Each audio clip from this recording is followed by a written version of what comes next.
Supreme court ने आज reservation को लेकर एक बड़ा फैसला सुनाया। अदालत ने 20 साल पुराना अपना ही फैसला पलटा।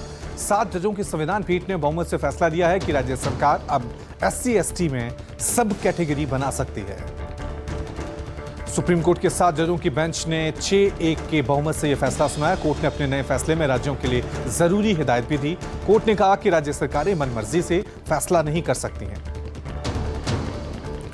सुप्रीम कोर्ट ने कोटे में कोटा देने के लिए 2 शर्तें रखी हैं। पहली शर्त, अनुसूचित जाति के भीतर किसी एक जाति को 100% कोटा नहीं दे सकती, और दूसरी, अनुसूचित जाति में शामिल किसी जाति का कोटा तय करने से पहले उसकी हिस्सेदारी का पुख्ता डाटा होना चाहिए। बर्खास्त ट्रेनी IAS अफसर पूजा खेटकर को पटियाला हाउस कोर्ट से बड़ा झटका लगा। कोर्ट ने पूजा खेटकर की अग्रिम जमानत याचिका को खारिज कर दिया है। सीएम योगी आदित्यनाथ ने गोमती नगर बारिश कांड पर विधानसभा में जोरदार हंगामा बोला। उन्होंने कहा कि गोमती नगर की घटना में सद्भावना वाले लोग शामिल हैं। इन सब के लिए सद्भावना एक्सप्रेस नहीं, बुलेट ट्रेन चलेगी। विधानसभा में सीएम योगी ने कहा कि महिला सुरक्षा हमारे लिए बड़ा मुद्दा है, इसलिए हमने हर एक बेटी बहन को आश्वस्त किया है कि हमने इसको गंभीरता से लिया है। हमने पूरी पुलिस चौकी सस्पेंड की है। विधानसभा में सीएम योगी ने कांग्रेस के खटाखट वाले बयान पर भी निशाना साधा। उन्होंने कहा कि लोकसभा चुनाव में खटाखट हुआ है, अब 2027 में यूपी में सपा चट होगा। विधानसभा में बोलते हुए उन्होंने समाजवादी पार्टी पर तीखा हमला बोला। उन्होंने कहा कि महिला सुरक्षा को लेकर सरकार गंभीर है और मैं यहां नौकरी करने नहीं आया हूं। मुझे अगर प्रतिष्ठा चाहिए होती तो अपने मठ में मिल जाती। लोकसभा में नेता विपक्ष और वायनाड से पूर्व सांसद राहुल गांधी आज केरल पहुंचे। राहुल गांधी के साथ प्रियंका गांधी भी मौजूद रही। दोनों नेता वायनाड के भूस्खलन प्रभावित इलाकों में बनाए गए विभिन्न राहत शिविरों का दौरा कर प्रभावित परिवारों से मुलाकात करते नजर आए।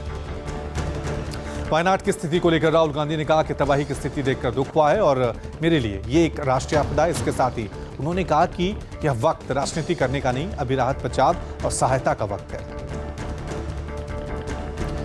देश के ज्यादातर हिस्सों में जमकर बारिश हो रही है। हिमाचल प्रदेश में बादल फटने से भारी तबाही देखने को मिली।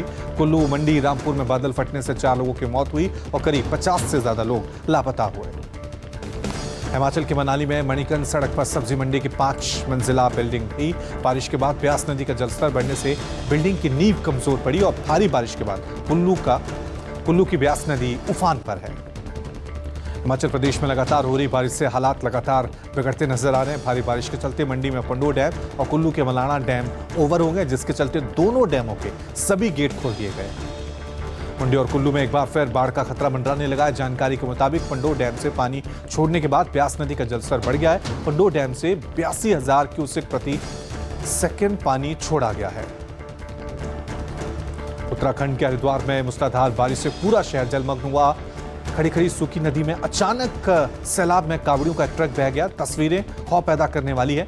हालांकि अच्छी खबर यह है कि किसी भी जान माल का नुकसान नहीं हुआ है। न्यूज़ 24 के पत्रकार राजीव रंजन को हिंदी रत्न सम्मान दिया गया है।